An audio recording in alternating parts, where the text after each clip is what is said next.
What's up, Mike? What up? First of all, obviously, leading into this fight, there had been so much talk about, everything going on with your girlfriend, being your corner. Now that you've won, do you feel vindicated? I mean, I told everybody. I said what it was going to be. And, I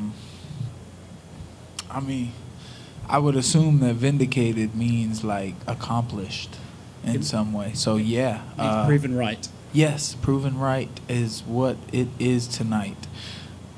I feel awesome, bro. I can't lie. There was a lot of haters hating on us, hating on her, and she's so innocent in all this. And, obviously it's because I say things I talk and from an entertainment side of the sport, and also, like, because they be hating on me so hard. So I just talk back because it's just, ugh.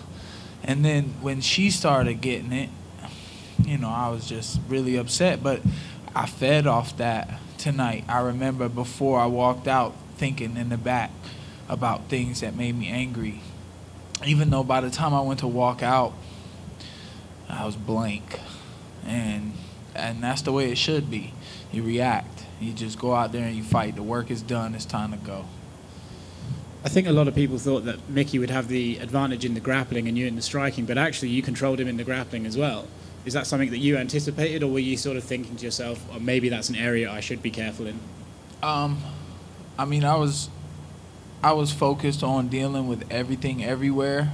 I figured he had been working with this kickboxer. I figured he was going to try and kickbox with me. I watched the Diego Sanchez fight with him once, and I saw him throw some pretty swingy hooks. Like, they whipped, they're pretty fast and look like they might hurt if you get hit with them. So I was like, okay, he's going to try to punch me. He's going to try to land something. And then, who knows if he would have been able to get on top, what type of work he would have been able to do. Sometimes when you got black belts, whoever gets that first inch and they can hold on to it, you're stuck there for a while. Especially those 5 minutes start to feel like they're running down quick when you got somebody on top of you. So I was trying to keep myself on top, stay off bottom. I was waiting for them shots, which is why I was also hesitant with some of the punches. I figured he might come in for some shots, but his wrestling wasn't that strong. I know there's stronger wrestlers out there who try to get that top position. But all around better everywhere. I believe that that's the way it should be. There was a lot of people picking him to win. They thought that I wasn't in the right place mentally to win the fight tonight, but just goes to show that none of y'all know what it takes to win in there, and I showed you what it takes. It's just heart and grit, and if you know how to fight, you know how to fight. Is an interesting. First of all, how did your girlfriend do as your corner?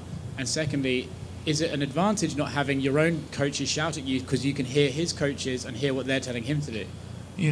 She did a great job. She kept it very simple. She shouted a couple things. I heard her during the fight, and I remember telling myself, okay, there you go.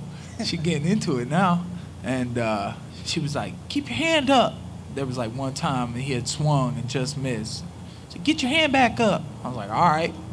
And then in the corner, when she was in there rubbing the ice on me, she kept asking me, hey, is this, where do you want?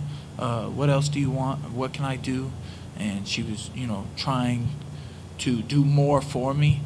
And it was really cool just sitting there quiet and just thinking about how the next round was going to go. And, yeah, I did hear his coaches, and I heard them saying, I can't think of the word, but they had, secret words for, moves. And then I started figuring out what those were that they were asking for. And around the third round, I heard a couple of things that I heard throughout the fight, and then I was like, oh, I know what he's about to do. They said something about razor, and then I realized he's throwing elbows at that time from a distance. I was like, okay. And I felt like, I remember thinking, man, your corners could be telling you more. They're not telling you enough. You need to do something. And also, damn, what was I going to say? Oh, yeah, I remember the fight before mine. or the heavyweights. And I remember Gian Vellante going back to his corner, and then the coach was like, "What are you doing? Well, you're not doing nothing." And it's like, bro, you ain't doing nothing, bro. You sitting on the outside. Don't come in here and make me. And then I think Michael Bisping was like, "Oh, that's great coaching." No, that's terrible. Don't make the guy feel bad and down on himself. Amp him up or something. Give him, I mean, come on, bro. Heavyweights, too. Like, what do you think he's doing? He's trying to not get knocked out. That should be first. I understand that we're entertainers and we got to go out there and we got to fight and we got to put on a show. But you also, when you get in that cage, you got, or that octagon, excuse me. When you get in the octagon, you got a show purse and you got a win bonus. That win bonus is more important than putting on that show. Because a fight's a fight. You're going to fight or not. Someone's going to bring it, and the show is going to happen. So if you need to be smart, technical, more patient, it's almost harder to be patient and wait for the good shots rather than just go forward and just keep getting kicked in the arms and all this. And these coaches are like asking for stuff, and they putting guys in positions to, especially heavyweights, walk into shots and get dropped and beat. Like these coaches that haven't even been in the position that their fighters are in. That's why I didn't have coaches tonight, because I did though. She was perfect because she knows she hasn't been in my position. So she spoke from a humble standpoint on the outside. She kept it simple, and I didn't need any advice. Maybe that was luck tonight that I didn't. It was good luck to get this opponent, but you know, I handle business, and I'm gonna go back to the drawing board and try to put a team together that we can work for upcoming events. Could that be American top team? South Florida, yeah, it's looking like. I don't know. I mean, I want to go train with Yoel Romero for sure. So, you know, okay. I know I want to do that. Fair enough. Two more from me, two last ones. You mentioned it on the broadcast, and I don't want to get too personal, and you don't want to say anything, but do you have like a situation with a tax man right now? Do you have some debt you need to pay off? Yeah. Yep. Sure do. I'm going to have to pay. I got to do my taxes. I keep thinking of that Drake song. What he say? I haven't done my taxes because I'm too turned up. It happens to the best of us. And lastly, what is next for you? You know, Mickey Gall was a name and he called you out, but who do you want to fight next? Where do you want to go? I want to go to South Florida and work with Yoel Romero and fill that 185-pound weight class. Man, 170 is such a great place for me, but I want to fight there until I do want to fight that guy. Is that just because things have gotten so personal? I mean, if I see him in person, I'm going to fight him. Nobody's going to stop me. I'm going to grab him. I'm going to stick my finger in his eye, and I'm going to get a hold of him. And I mean, I'll say it out loud because I don't care. Congrats on the win, man. Mike over here. With all of the criticism, I understand that obviously you're the athlete and you're the one who wanted to step up. You know, you've talked to your girlfriend. Did she have a message for the haters and all the people who are criticizing the fact that she was there for you? This is all kind of new to her, man. You know, everybody loves her. So all these people hating because of me, you know, it makes me feel kind of bad sometimes that I brought her into that. But that's what happens when you get attention and people just start hating on it, and they're hating on our dreams and our goals, and you know, we're accomplishing them anyways. So I really try more to coach her, like, hey, look, you know, don't. She thought people were one way, and now she's starting to see that people are a totally different way. She was like, y'all innocent until proven guilty, and to me, I'm like, y'all all guilty until proven innocent. Till you prove yourselves to be cool and faithful, like there's no reason to be disrespectful. I don't owe y'all nothing. Can I ask, I think a lot of people, when they saw everything going on, it's like, hey, why wouldn't you want to have the most people around you possible to give knowledge and advice? Can you just say very bluntly, for yourself, you perform best when it's kept simple without a lot of some of the other stuff that people might think is more conventional? I was thinking tonight, like, my girl did such a great job bringing in the stool and the bucket with the water. And I was like thinking, man, sometimes coaches be so ready to get in there and just tell you something, like they think they're going to make a difference for you, and they want it's for themselves, you know what I mean? They want to feel like they told you something that helped you win this UFC fight, and they're just getting money, like, and attention, and trying to take credit for what your work has done. So, you know, like, bro, y'all, you carry that bucket and bring me that stool, you know what I'm saying?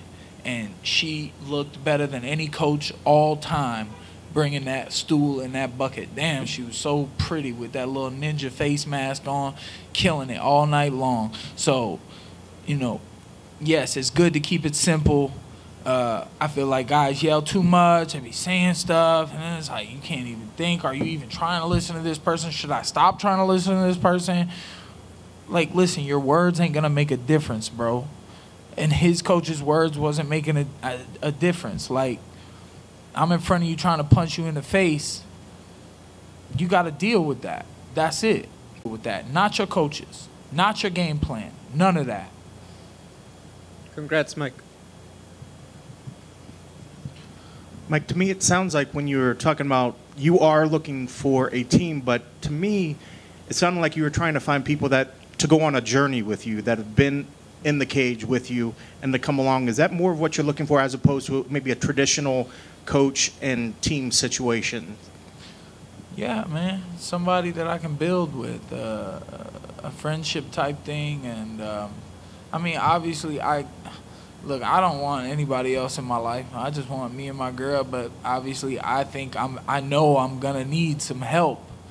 And who knows? I mean, if I go train with Yoel Romero, I'd be down to let him get a slot in the corner if he wanted the corner. I mean, who wouldn't want a corner? I want to corner a guy and get that front row seat too. I want to, you know, that's why I'm trying to build Platinum Martial Arts. That's what I did tonight. I built Platinum Martial Arts. I showed the world that I understand how to win, and I didn't need anybody to help me do it, really. I just needed my girl to bring me a bottle of water, and she did great rubbing that ice on my neck. God, it was so good. My cardio was there.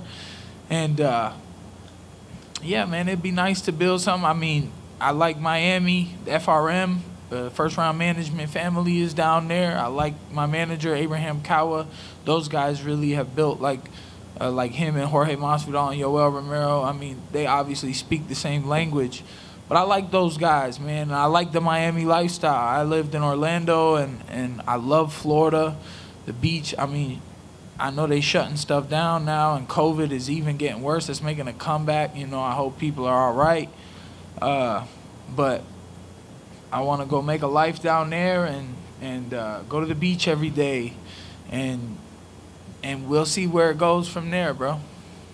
Coming in with the last couple fights in here were losses.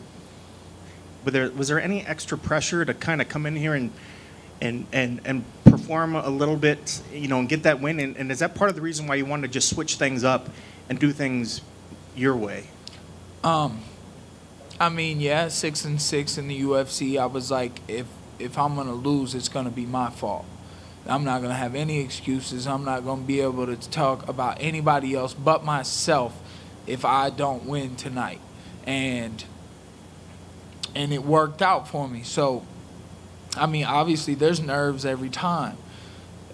You could think about everything and anything, and your life could go all types of ways. And the Mandela effect, you know, which universe am I living in, and is it going to be a good one or a bad one at the end of the night? We don't know. And at the end of the day, I keep just telling myself, you know, 5 more minutes, 15 more minutes, we just getting in there. It's soon enough. Like, I'm in the back, and I'm like, you know, 25 more minutes.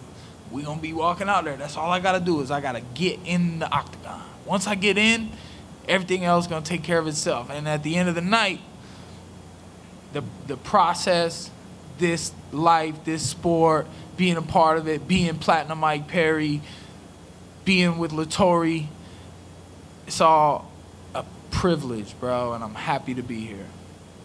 Thank you very much, Mike. That's it. Sorry, real quick. Did you miss the fans? I mean, it was cool not having the fans. I mean, I missed Dana. I was like, man, Dana don't care about me, bro. He been at all of, I'm sure he busy, you know. He been at all these, and he ain't want to come watch me. I guess he can't come watch me fight now, because I feel like I be letting him down. There was fights that he thought that I might win, and I didn't. So, Dana, don't come when I fight, because apparently it does. I do better when you don't come in my fights. So, whatever, bro.